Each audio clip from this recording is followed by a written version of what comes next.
No attempt at a cute intro this week. We believe the American response to refugees is going to be a defining issue for our time. Because of that, this week we interview Carissa Porter from Kentucky Refugee Ministries.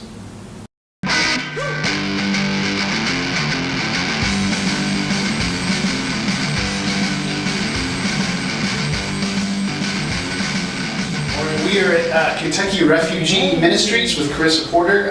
Carissa, tell us what Kentucky Refugee Ministry does, first of all, and then tell us what you do for Kentucky Refugee Ministry. Yeah, Kentucky Refugee Ministries, KRM, we are a refugee resettlement agency. We have offices both in Louisville and in Lexington. We've been around 25 years in Louisville, 20 years here, and we work to resettle refugee families as a part of the United States Refugee Program. Okay, and then what is your job inside of the organization? I am the medical case manager. I've worked here 12 years now, and my job includes scheduling all of our health screenings for our newly arrived folks, doing follow-up for those people, and working with our medically fragile cases. So the whole refugee resettlement issue is really big on people's minds right now. It is. Because the government has taken steps to kind of halt some of the influx. Right. That seems to be a position that was taken out of fear. Correct. So as someone who is literally boots on the ground, who is doing this every day, is fear an appropriate response to refugees? It is not an appropriate response. These are people who have had their lives completely turned upside down by their government, by rebel groups, by whoever it might be. They are forced to flee their home. This is not a choice. This is not an option. These are people who've been living their everyday life, and then all of a sudden something goes terribly wrong, and they're forced to flee. They're in refugee camps or in cities seeking refuge outside of their home country 1, 2, 3, 4, 5 years before even being referred to the U.S. for resettlement. So it's a very long journey. These are the most persecuted, most vulnerable people in the world who are seeking refuge. They are seeking to get away from the terror, from whatever's happening. These are not folks who are involved in any way in whatever the badness is that's happening. Right. So the question that people who may be afraid would put to you then is, how do you know? So how do we know these aren't those people? So unlike what we see in Europe, when folks are able to, physically walk to another country, to Turkey, to Germany, they get on trains and they cross a border. That can't happen here. There's a big ocean separating us from Congo, from the Middle East, right? Well, yeah, exactly. So there's no way people are just showing up. This is a long, long vetting process. Once a refugee is referred to the UNHCR as a refugee, establish their status, then the UN decides, okay, this person can't go home. There's no way for them to go back to their home country. Let's look at them staying in the first host country. If they're Syrian, let's look at Turkey. Can Turkey keep them? Turkey has 4 million Syrians who are poured into their borders. That's not viable. Let's look at resettlement in the US or Australia or Canada. That person is referred, then begins an 18 to 24 month process. Background checks, fingerprinting, retinal scans, interviewing family members apart from each other to make sure that stories match. Going back, finding documents that verify anything about this person. That takes a very long time, and those have very strict deadlines of when they have to happen, when they expire. So the most vetted people coming to our country are refugees. Okay, so it is not the sieve that is often portrayed to us. It is not, and only 1% of the estimated 11 million refugees in the world get resettled. So it's a very small program when you look at the worldwide refugee problem. The U.S. in past years, the past 3 years, has had a ceiling of about 80,000 that we've accepted for the year. That was set at 110,000 for this year. The new executive order has brought that down to 50,000. So it's a big decrease. In the news right now, obviously, Syria is a big deal. I think there's stuff going on in Aleppo. What percentage of the refugees that you guys are dealing with on a daily basis are Syrian? Yeah, so here in our office, we had our first Syrian family come July of 2016. So it's just been, 2015. So a year and a half of working with Syrian families. And we've had about 25 Syrian families. So around 100 people who've come through our office now that are from Syria. So again, a small group, but amazing people to work with.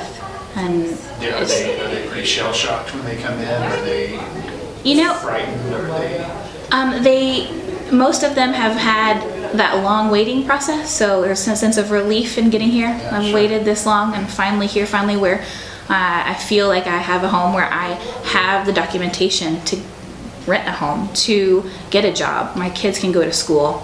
When they've been living in Jordan or Lebanon or Turkey, they've not had a status. They've been in a holding pattern. So this feels really good. So what is a good day at working at Kentucky Refugee Ministry? What is a good day look It is. It's, like I said, I've worked here 12 years, so I've had a lot of good days. Being able to be with our clients who've gone through so much, that their resiliency and their spirit just shines through. Watching them succeed, watching their kids get enrolled in school here and start playing sports and start doing things that they were not able to do before because of their refugee status and the fact that they were labeled as a refugee, as someone who doesn't belong. And then here they find a home, they're able to get settled in, able to start a new life. And you can't put a value on that. Like, it's just an incredible experience. One of my favorite stories ever is one of, we had Liberian clients for a while because of the civil war in Liberia.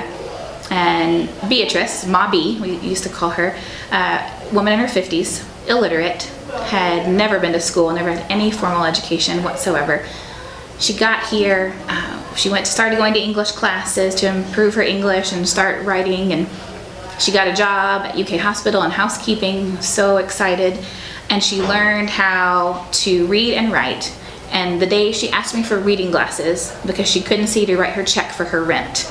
Like, it was just this amazing thing that happened where this woman was able to put her life together here, learn to read and write, be responsible for her own checkbook, and things that she'd never thought she'd ever be able to do. So to go from the problem of your life in danger to I can't see my checkbook, Right. which here in America, pretty mundane problem. Exactly. That's probably that's a sign of a good life. The more mundane your problems get. Exactly. So, When you can focus on those little problems, you know that you've gotten to a good spot. so what's a bad day? A bad day is when we have to tell people that we don't know when or if their family's coming, that we have no way and no power in saying whether or not their sons and daughters, their wife, their children will be accepted into the refugee program and get here. Yeah, that's a really hard day. Yeah, that sucks. That's really hard. So I can't help but notice the word ministry in the name. So is this a Christian organization or a church-based organization? It is not. So our roots are with Episcopal Migration Ministries and Church World Service Immigration Services. So both of those organizations are church-based organizations, but our actual agency is not a religious organization. We specifically no proselytizing because folks are coming from places where they've been persecuted for religious beliefs. Sure. So we're very much not there. We do partner with churches who do co-sponsorship, and part of that training for a church is, hey, let's understand where these folks are coming from. You're of course welcome to invite them to church, but the expectation of what you should expect from them and what they've been through, and we'd love to see this be a beautiful exchange of culture and religion, but with not the expectation that anyone's going to be converted to any such thing.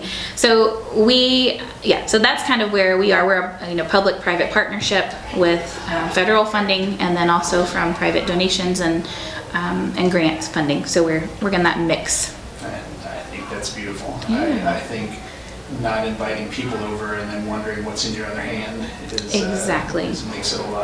Makes the journey a lot easier, I would think. And we have, our families that are Muslim or Buddhist or Hindu often do want to go to the church that is co-sponsoring them to show their appreciation. Sure. And to see what that's like, experience that, and to have that openness and that hospitality is really beautiful. Seems like a very human reaction. Right, exactly. If people are watching this and they're wondering, what can I do? How can I help KRM? What's the answer? So our website, kyrm.org, has a whole list of current things that we are in need of, ways to participate, things as easy as writing a letter to our local Kentucky congressmen and senators about keeping Kentucky welcoming, from things to talking to our senators and congressmen federally, those type of activities, all the way to signing up to be a volunteer to drive folks to medical appointments. to being in our office to help us organize some of the chaos around here, to being an English tutor. So there's a whole list of ways people can be involved. Of course, financial donations are always key, and in this current environment, we're kind of up in the air as to what our funding will look like. So we're always accepting monetary donations, but there's a whole list of ways. And also you can find us on Facebook, Kentucky Refugee Ministries Lexington, and follow us there. That is awesome, thank you. Yeah. Who cares what I think, but as far as I'm concerned, you guys are on the front line of making the world a better place. Thanks. This is clearly the work of God, or God's not doing anything. So thank you guys for what you do. You're welcome. This is, yeah, thanks. It's great. I wouldn't rather be doing anything else.